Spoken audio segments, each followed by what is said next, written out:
Zgjidhja është përmes edukimit, jo përmes pengimit. Çdo gjë kërkon edukimin e vet.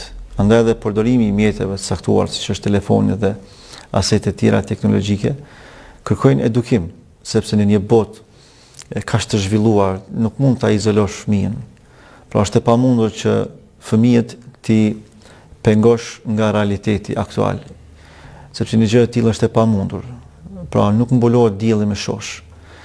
Dhe duke qenë kësaj, ne kemi obligim si prindër që ti edukojmë fëmijët tonë në mirë përdorimin e telefonit dhe të aseteve tjera teknologjike.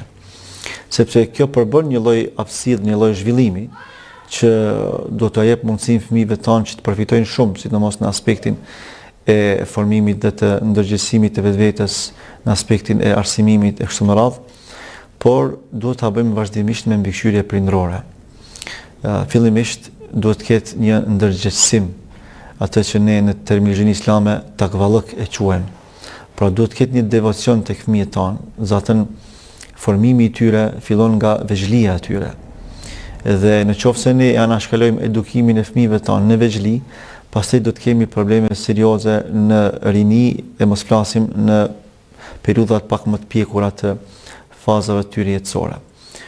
Ashtu siç një fidan apo një filiz drejtohet nga momenti kur është syth, pra kur mbillet dhe edukimi apo rritja e tyre e drejt fillon nga veçlia e tyre, kështu është edhe me fëmijët tanë.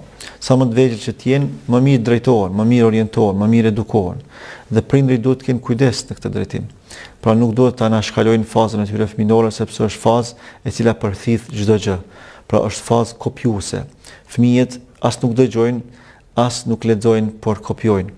Dhe në qoftë se fëmijët tanë gjejnë modelin e duhur në shtëpitë e tyre, ata do ta kopjojnë çdo lëvizje tonë, madje çdo fjalë, edhe çdo heshtje, sepse ata na kanë neve modelin kryesor.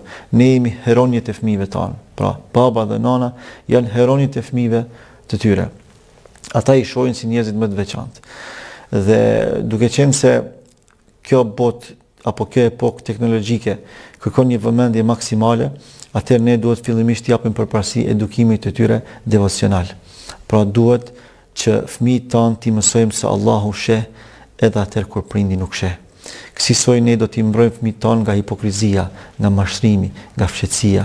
Nëse ne i bllokojmë fëmijët, nëse ne i izolojmë fëmijët, ne do të krijojmë hipokrit, do të krijojmë rebel, të cilët në sytë e prindërve mbase mund të fshihen, mund të kenë edhe aftësi mashtrimi, por jashtë prindërve tyre, jashtë shtëpive tyre, ata prapë do të vazhdojnë që t'i përdorojnë ato mjete.